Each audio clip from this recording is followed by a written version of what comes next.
네, 여러분 안녕하십니까? 오늘 주제를 고민하면서 잡았는데요. 오늘 소개 말씀해 주셨듯이 비디오 게임과 디지털 의료 이렇게 잡았습니다. 그래서 오늘 말씀드릴 주제는 크게 보면 두 가지 주제입니다. 아직 지금 슬라이드가 안 뜨나 보죠? 슬라이드를 보시면서 강의를 들으시면 훨씬 도움이 되실 것 같습니다. 네, 준비해 주시고요. 그 두 가지 질문을 한번 같이 생각해 보시면 좋겠습니다. 다음 슬라이드 보여주시죠. 제가 눌러야 되죠? 게임이군요, 이것도. 자, 그래서 오늘 요점은 두 가지 질문인데요. 첫 번째는 자, 우리 비디오 게임을 가지고 혹시 질병 치료를 할 수 있을까? 라고 하는 질문을 한번 던져보겠습니다. 최근에 여러분들도 많이 들으셨겠지만 게임을 너무 많이 하는 거는 질병이다. 이런 이제 주장도 있습니다. 저는 개인적으로는 그런 주장에 과학적 혹은 의학적 근거가 없다라고 판단하는 입장입니다만, 질병과 관련해서 비디오 게임은 굉장히 부정적인 그런 연관성 속에서 다들 생각을 해왔죠. 그런데 최근의 추세는 그렇지 않습니다. 이 비디오 게임을 통해서 우리가 병을 예방하거나 진단할 수도 있고요, 예방하거나 혹은 치료할 수 있습니다. 그래서 그런 문제에 관련해서 여러분들께 조금 자료를 소개시켜 드리고 그 문제에 관해서 또 우리 한번 토론을 해보는 그런 시간을 갖도록 하겠습니다. 두 번째 질문은 자, 이런 비디오 게임을 할 때 어떤 질병에 관련해서든 혹은 다른 측면에서든 우리의 마음 혹은 우리의 뇌 속에 어떤 변화가 일어날까라고 하는 것을 한번 질문을 던져보겠습니다. 그래서 오늘의 요점은 첫 번째, 비디오 게임에 의해서 우리 인지 행동이 어떻게 변화하는지에 관련된 얘기를 조금 설명을 드리고요. 그 내용으로 보자면 우선 첫 번째는 인지 기능 자체가 많이 개선될 수 있다. 그래서 오늘 직전 강의에서도 여러분들이 많이 들으셨지만 인지 기능들 중에 어떤 것들이 과학적인 근거를 가진 상태에서 우리가 이런 과감한 얘기를 할 수 있는지 이런 것들을 좀 살펴보고요. 두 번째는 특히 이제 인지 장애에 대해서 이 비디오 게임을 이용해서 치료하는 방법들이 이제 개발이 되고 있습니다. 그래서 이런 거를 우리가 통틀어서 비디오 게임 테라피, 비디오 게임 치료법 이렇게 얘기할 수 있을 것 같습니다. 조금 더 넓게 보자면 사실 이런 비디오 게임을 활용하는 그런 치료 방법들은 디지털 메디슨 혹은 디지털 의료라고 하는 큰 범주를 우리가 또 생각할 수 있겠습니다. 그래서 지금 우리가 경험하고 있는 이런 ICT의 급격한 변화들이 앞으로 의료 현장에서 혹은 보건 현장에서 어떤 영향을 가질 수 있을지, 어떤 가치를 가질 수 있을지 그런 것들에 관해서 한번 생각해 보겠습니다. 그리고 두 번째는 좀 전에 설명드렸듯이 우리가 질문을 던져보는 거죠. 이 비디오 게임을 할 때 우리 뇌 속에서 어떤 일들이 일어나는지. 근데 그 기전을 우리가 신경과학적으로 이해를 하다 보면 이 게임을 한다고 하는 그런 활동 자체가 학습 과정이구나 하는 거를 우리가 이해하게 됩니다. 그래서 학습이라고 하는 것이 뇌 속에서 어떤 변화를 일으키고 그 학습 과정을 통해서 얻어지는 그 뇌의 변화들이 앞으로 우리 삶을 살아가는데 어떤 변화들을 초래하게 될지 이런 것들을 조금 더 넓게 생각하게 되겠죠. 그래서 첫 번째 질문은 우리가 이거를 실용적으로 의료 현장에서 어떻게 사용할 수 있을지 하는데 조금 더 포커싱해서 말씀을 드리고, 두 번째는 그거에 대한 과학적인 기전들에 관련해서 뇌 속에서 어떤 변화들이 일어나는지 하는 것들을 한번 살펴보도록 하겠습니다. 우선 간단하게 여기 요약되어 있는 내용들을 보시면 두 가지 측면을 나눠서 저희가 한번 생각을 해볼 필요가 있습니다. 우리가 비디오 게임을 많이 하면 첫 번째는 정상적으로 여러분들이 가지고 계시는 인지 기능이 증진되는 효과가 있습니다. 요 직전 강의에서도 이제 질문도 있었고 여러 가지 설명들이 있었는데 우리 과학적인 근거들을 조금 살펴보면 가장 우선은 시지각 기능, 그러니까 보고 그걸 인식하고 그거에 반응하는 그런 능력들이 증진이 되죠. 두 번째는 그런 감각을 통해서 우리가 운동을 하는데 그 운동 조절하는 능력에 향상을 가져오는 효과들이 있다. 이게 과학적인 근거들이 많이 제시되고 있습니다. 또 조금 전에 얘기했던 것 중에 조금 복잡한 얘기인데 예를 들면 주의력이라든지 집중력, 자기 조절 능력 이런 것들에 관련해서 인지 기능이 증진된다. 이런 좋은 과학적인 근거들이 또 제시되고 있습니다. 또 마지막으로 우리가 전략 게임을 하게 되면 혹은 롤플레잉 게임들을 하게 되면 이제 전략적 사고, 특히 이제 자기를 통제하는 능력 이런 것들을 게임을 통해서 연습을 하게 되고 그런 연습된 내용들이 실생활에 전이되는 그런 현상들을 우리가 볼 수도 있고 또 더욱더 앞으로 기대할 수 있는 그런 측면들이 있습니다. 그래서 첫 번째는 정상적인 인지 기능들이 비디오 게임을 했을 때 증진된다라고 하는 그런 사실들에 관해서 말씀드립니다. 두 번째는 정상이 아니고 우리가 인지 장애를 가지고 계신 분들 많이 계시죠? 예를 들면 인지 능력이 떨어지는 걸 우리가 총체적으로 많이 떨어지는 상황을 치매라고 하는데 그런 치매 상황에 처해 계신 분들이 인지 저하가 떨어지는 것을 비디오 게임을 통해서 억제할 수 있다라고 하는 그런 사실들이 요즘 밝혀지고 있습니다. 두 번째는 여러분들 많이 들으셨으리라고 믿습니다만 특히 청소년에서 이 주의력 결핍 장애가 있을 때 비디오 게임을 통해서 그 주의력 결핍을 보완할 수 있다. 이런 증거들이 많이 나오고 있습니다. 또 세 번째는 좀 전에 강의에서도 역시 나왔듯이 스트레스를 경감하거나 혹은 우울증을 감소시키는 그런 효과들을 우리가 볼 수 있는데요.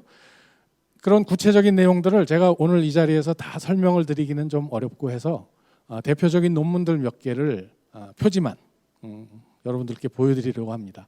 이 논문은 그 비디오 게임을 했을 때 주로 운동 조절 그리고 이 시공간 능력에 관련해서 알아보는 능력들이 향상된다라고 하는 좋은 논문인데 이게 상당히 오래된 논문입니다. 근데 국내에서 이런 내용들에 관해서 잘 알려지지 않았기 때문에 한번 참고 삼아 소개시켜 드립니다.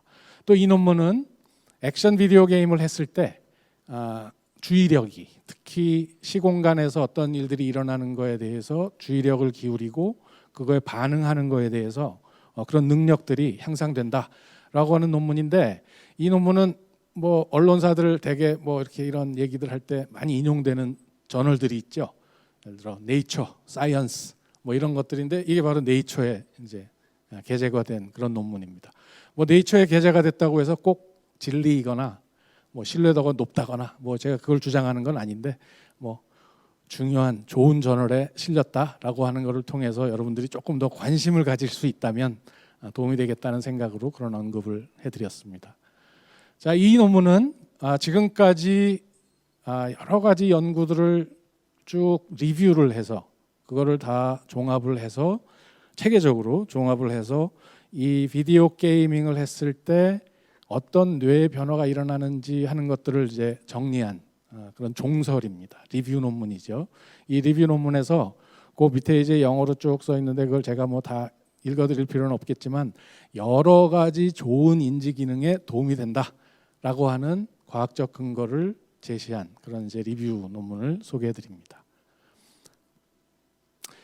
이제 조금 지금까지 세 편 제가 대표적으로 말씀드린 거는 아까 말씀드렸듯이 정상적인 인지 기능에 어떤 증강 효과가 있는지 하는 거에 대해서 주로 말씀드렸고요. 이제는 장애 환자들에서 어떤 효과가 있을지에 관련해서 또 대표적인 사례를 한 두 가지 정도 말씀드리겠습니다.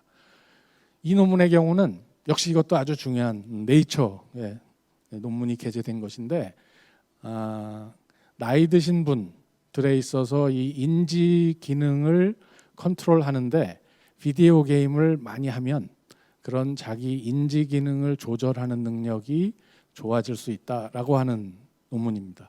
결국 나이가 드시면 인지 기능이 점점 떨어질 수밖에 없죠. 그걸 우리가 이제 인지적 노화라고도 하고 가장 크게 떨어지는 게 주의 집중력입니다. 근데 그 주의 집중력을 이 비디오 게임을 많이 트레이닝을 하면 그 저하되는 거를 억제할 수 있다.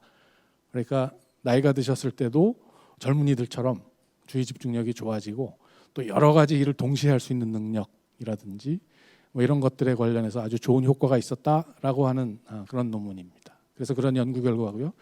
자, 두 번째는 올해 사실 6월 15일에 미국의 이제 FDA 그러니까 미국의 식약처에서 최초로 이 어린이들 가운데 주의 집중력 결핍 장애가 있는 어린이들에게 그 게임을 시키면, 그런 디지털 치료 방법을 활용해서 게임을 시키면 효과가 있다.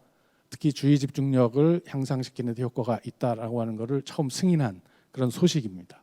그래서 이거는 그 웹사이트에 가 보시면 그 자세한 내용들이 있고, 아마 국내에도 이제 그런 소식들은 알려졌을 거라고 생각하지만 다시 한번 여러분께 주의 환기를 시켜드리고 싶습니다.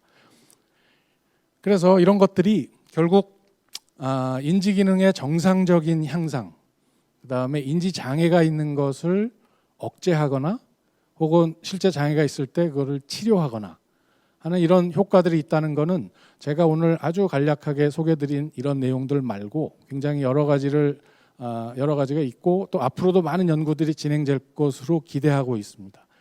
그런데 이런 비디오 게임 치료법이 어떤 방식으로 작용을 할 것인가에 대해서 우리가 조금 더 이해할 필요가 있습니다.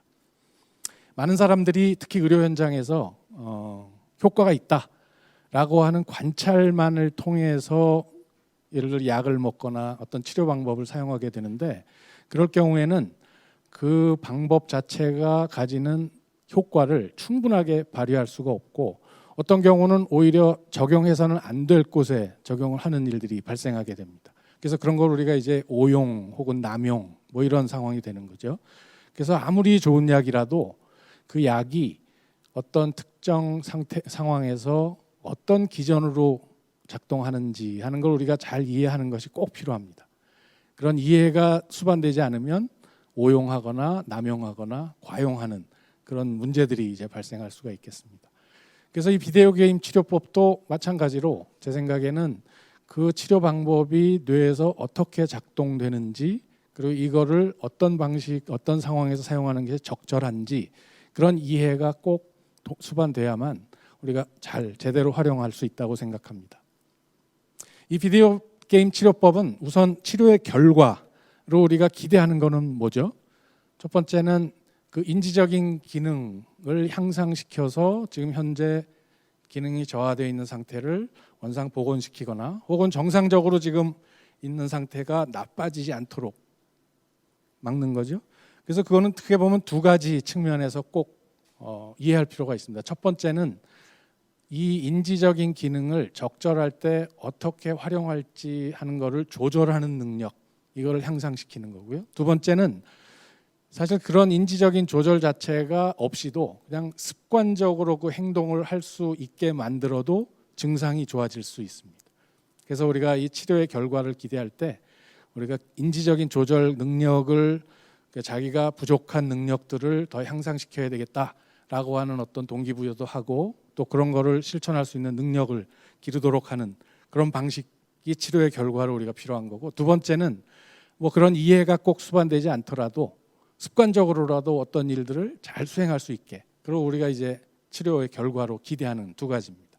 근데 이런 두 가지 목표를 달성하기 위해서는 그 치료를 할 때 혹은 인지 기능을 쭉 증강시키고자 할 때 동기를 잘 부여하고 그거에 적절한 보상 기제를 활용해서 그런 인지 행동의 변화가 일어나도록 유도를 해야 될 겁니다.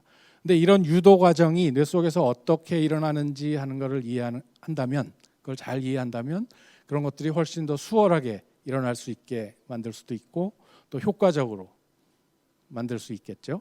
그런 의미에서 이제 이 동기부여 기제라든지 보상 기제가 뇌 속에서 어떻게 작동하는지 하는 걸 이해하는 게 아주 중요한 문제가 될 겁니다. 그래서 제가 지금 말씀드리는 것은 표면적으로 인지 기능을 우리가 겉으로 드러나는 인지 행동의 변화를 유발하기 위해서는 뇌 속에서 궁극적으로 어떤 변화가 일어나는지 하는 것들을 이해하는 게 꼭 필요하다. 이 둘 사이에는 아주 밀접한 관계가 있고 그런 것들을 더 깊게 이해하는 것이 우리 과학적인 목표다. 이런 말씀을 지금 드리는 겁니다.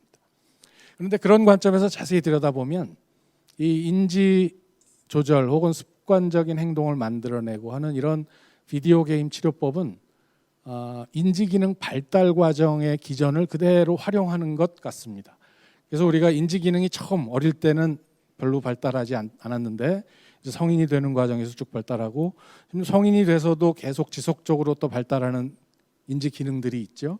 여러분들이 직장을 잡게 되면 직장에 가서 새로운 기술들을 배우게 되고 또 격변하는 우리 기술들을 습득해서 그걸 활용할 수 있는 능력을 만들게 되는데 그런 것들이 모두 다 학습 과정이지요. 이제 그런 학습 과정이 바로 이 비디오 게임의 치료 방법하고 아주 밀접하게 관련되어 있다라고 하는 것을 우리가 곧 이해하게 됩니다. 이런 과정에서 보면 비디오 게임이라고 하는 것은 놀이죠.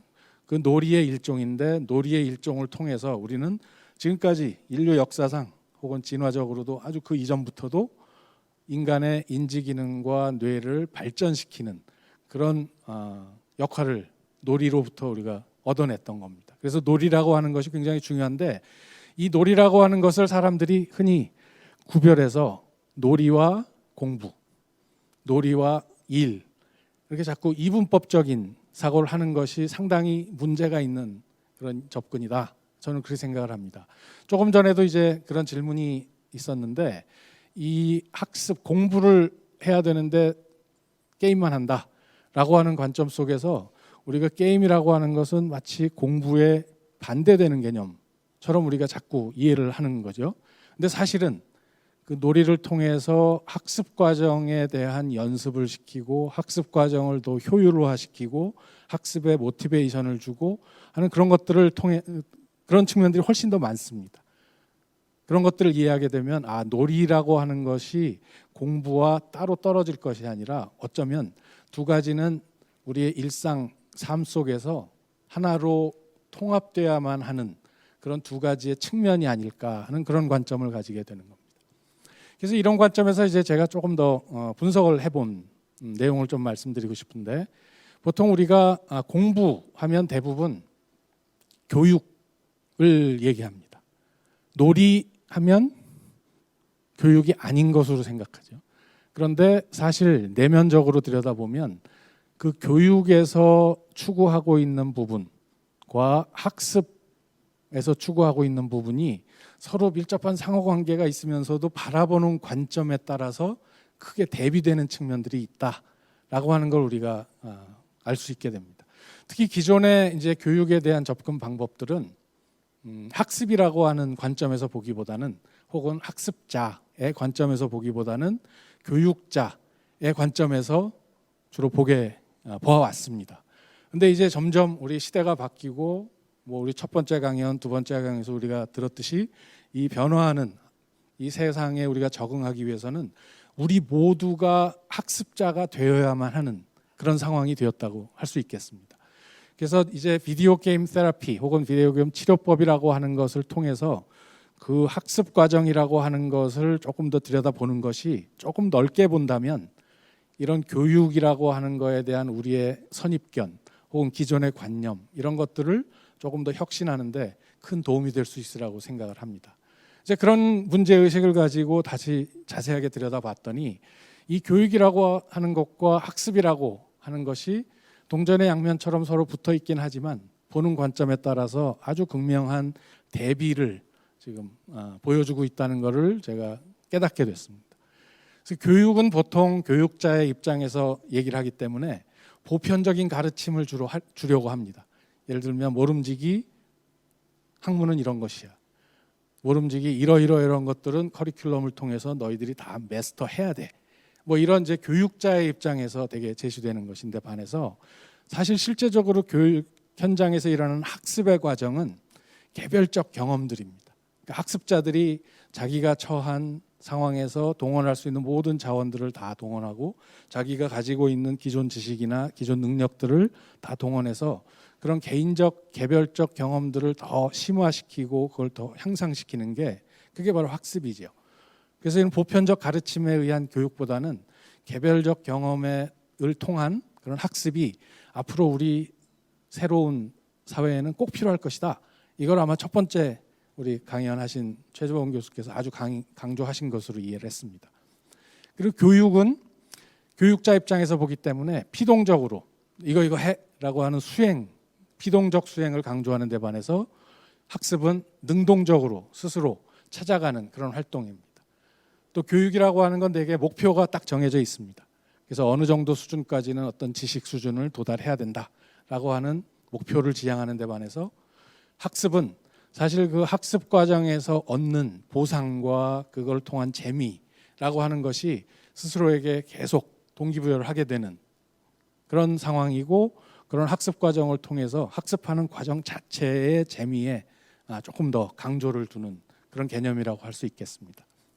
이걸 우리가 이제 비디오 게임에 적용을 하면 기존의 게임 업계의 많은 사람들이 소위 기능성 게임이라고 하는 걸 만들어서 우리 인지 기능도 보완하고 또 뭐 치료 효과도 얻고 뭐 이런 이제 생각들을 많이 했습니다. 근데 이거는 사실 교육적 관점에서 접근한 거라고 저는 생각을 합니다.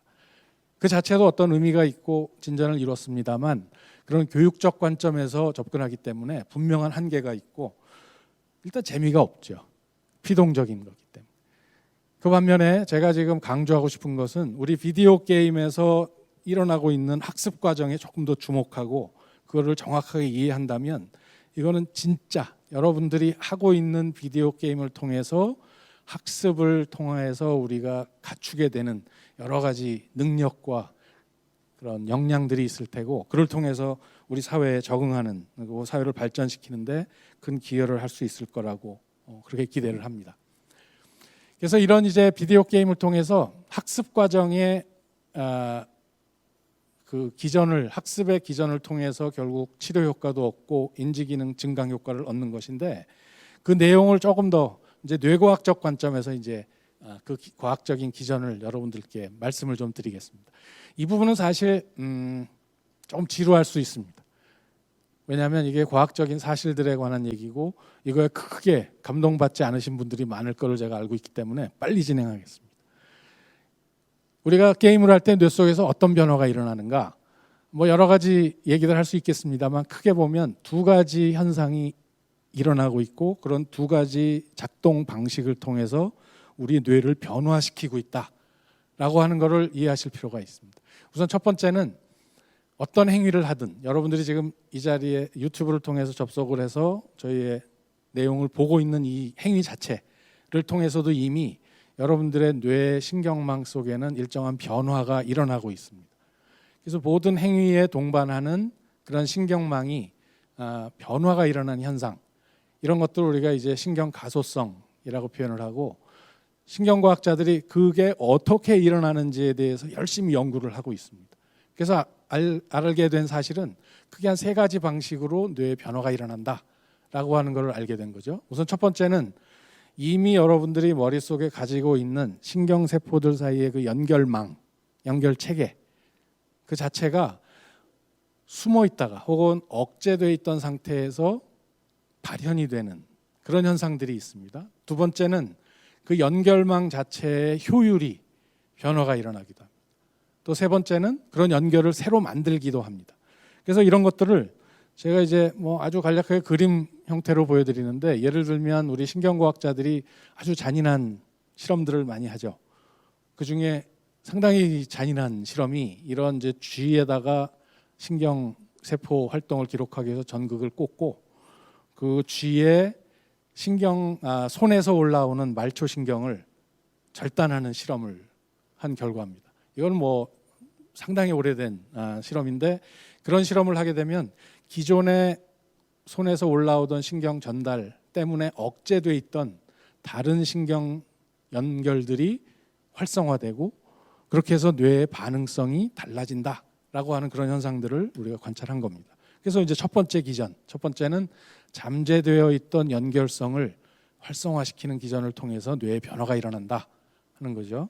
자, 두 번째는 기존에 있던 연결성이 신호 전달을 서로 이렇게 하고 있었는데, 거기에 어떤 조건을 맞춰서 강한 자극을 주게 되면 그 연결성의 효율이 높아지거나 필요에 따라서는 낮춰지거나 이런 조절이 가능합니다. 그래서 이런 신경 연결의 효율의 변화, 이런 것들을 우리 뇌 속에서 관찰할 수 있고, 그런 기전을 통해서 여러분들이 비디오 게임을 많이 하거나 혹은 게임을 통해서 어떤 경험들을 많이 하게 되면 그런 경험들이 뇌 속에 축적이 되는 겁니다. 그래서 이런 거를 이제 뭐 롱텀 포텐시에이션 혹은 롱텀 디프레션, 이런 뭐 여러 가지 용어들로 설명을 하고 있습니다만, 좀 더 상세한 내용은 지나가겠습니다. 자, 세 번째는 여기 이제 그림에 보시는 것처럼 뇌 속에는 신경세포들 사이에 연결이 꽉 차 있습니다. 그러니까 뇌 속에 신경세포들이 이렇게 덩어리로 들어가 있는 게 아니고 신경세포들은 사실 뇌에 크게 보면 바깥쪽에만 분포합니다. 뇌는 그런 신경세포들뿐만 아니고 오히려 더 중요한 것은 그런 신경세포들 사이의 연결망입니다. 그래서 사실 뇌의 대부분의 부피를 차지하고 있는 것은 이런 신경세포들 사이의 연결, 그걸 우리가 이제 백질이라고 하고 신경돌기, 신경다발 이렇게 표현을 합니다. 그걸 이제 현미경상에서 보면 오른쪽에 있는 그림처럼 돌기가 쭉 나와 있고 거기에 다시 작은 돌기들이 쭉 형성이 되어 있는데, 이런 실험 조건 하에서 다시 경험을 하게 되면 그런 신경들 사이의 연접, 서로 연결되는 그런 포인트들이 새로 만들어진다라고 하는 것을 우리가 관찰할 수 있습니다. 그래서 이런 세 가지 기전, 다시 얘기하자면 잠재적인 연결, 여러분들 머릿속에 이미 갖추고 있지만 잠자고 있던 연결들이 활성화되면서 여러분들 뇌가 더 발달할 수 있고, 두 번째는 이미 기존에 가지고 있는 연결성을 효율을 높여서 혹은 효율을 어떤 경우는 낮춰서 효율을 변화시켜서 여러분들이 뇌 속에 어떤 치료 효과를 기대할 수 있고, 세 번째는 새로운 경험들을 할 때 그것들을 통해서 만들어지는 새로운 연결망이 이 비디오 게임 테라피의 중요한 뇌 기전이라고 이해할 수 있겠습니다. 이게 이제 첫 번째 지금 뇌 기전에서 가장 중요한 컴포넌트인데, 신경망이라고 하는 것이 새로운 경험을 하고 어떤 새로운 경험들을 반복적으로 할 때 그런 연결망들이 처음 만들어지고 더 튼튼해지고 하는 그런 과정들이 일어난다라고 하는 겁니다. 그래서 비디오 게임을 할 때도 이런 신경망들이 새로 만들어지고 활성화되고 하는 것들을 계속 효율화시키고 필요 없는 것들은 잘라내고 뭐 하는 이런 이제 변화들이 일어나는 거죠. 근데 이런 변화들을 촉진시키기 위해서 소위 보상 체계가 또 작동을 합니다. 그러니까 기존에 있는 연결망들이 변화하는 것을 보조하는 역할, 혹은 그거를 더 유지시키거나 그거를 작동시키게 하는 그런 시스템이 존재하는데, 그 중에 대표적인 시스템이 소위 도파민 시스템입니다. 그래서 기존에 이제 게임이라고 하는 거를 중독 관련해서 뭐 부정적으로 보는 이제 학자들이 혹은 뭐 논자들이 주장하는 게, 게임을 많이 하는 것은 이런 도파민의 체계를 너무 자극하는 것이고, 그런 것은 마약이나 술이나 담배 같은 중독 물질들이 이런 도파민 시스템을 자극하는 것과 유사하다, 이런 논점들을 들으셨을 겁니다. 근데 사실 그런 얘기를 하는 것들에 관련해서 과학적 근거가 없습니다. 근데 과학적 근거라고 말씀하는 내용들을 자세히 들여다보면 그런 거를 어디 밝혀낸 논문이 있다더라 라고 하는 카더라 통신들이 대부분인데, 그 내용을 정확히 들여다보면 그런 논점의 정반대를 주장하고 있음을 알 수 있습니다. 이 논문은 1998년에 역시 네이처라고 하는 유명한 잡지에 보고된 내용입니다. 그래서 비디오 게임을 할 때 뇌 속에서 도파민의 분비가 증가한다라고 하는 것을 처음으로 뇌 영상 새로운 기법을 활용해서 밝혀낸 그런 논문이기 때문에 과학적 가치는 아주 충분합니다. 그런데 그 논문의 내용을 자세히 들여다보면 이때 증강되는 도파민의 분비량의 증가는 한 30% 내지 50% 정도, 그러니까 기존에 분비되는 양보다 한 30 내지 50% 정도 증강된다는 내용입니다. 근데 그게 과연 많은 것이냐 하는 것은 다음 슬라이드에 여기 보시면 나옵니다. 그래서 보통 우리가 음식을 먹을 때도 도파민 분비가 일어나고요, 또 연애를 할 때도 일어납니다. 근데 그런 정도 수준보다 오히려 작습니다.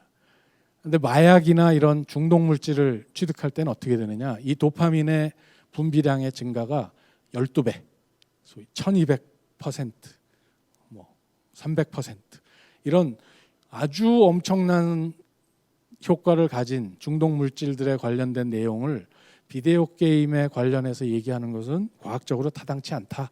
이제 그런 말씀을 제가 드리기 위해서 이 슬라이드를 준비해 봤습니다.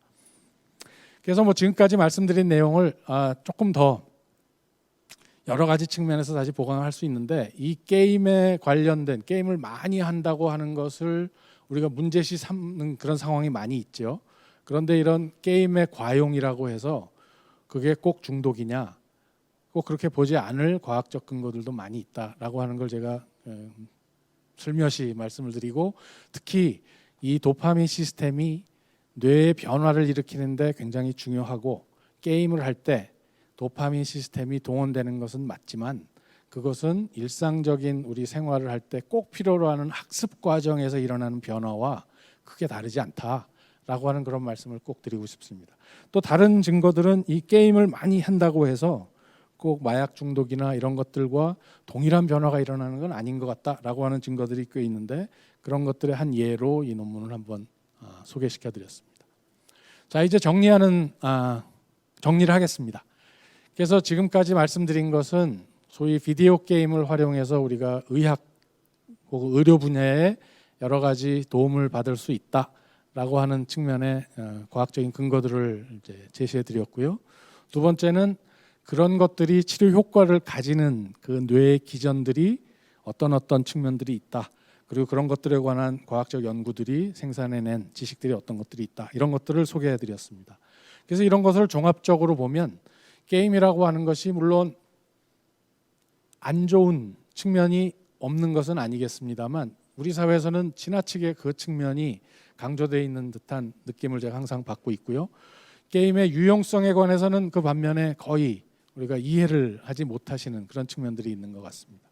그래서 게임의 유용성에 관해서 한 3가지 포인트로 정리해서 말씀드리는 것을 결론 직전 단계 정리로 말씀을 드리겠습니다. 우선 첫 번째는 이 게임이라고 하는 것이 아까 말씀드렸듯이 뇌에 일정한 변화를 일으키는데, 특히 다양하고 새로운 경험을 제공함으로써 기존에 쓰지 않았던 뇌 연결들을 활성화시키고, 혹은 기존에 연결되지 않았던 신경세포들을 새롭게 연결시키고 하는 그런 기회를 제공합니다.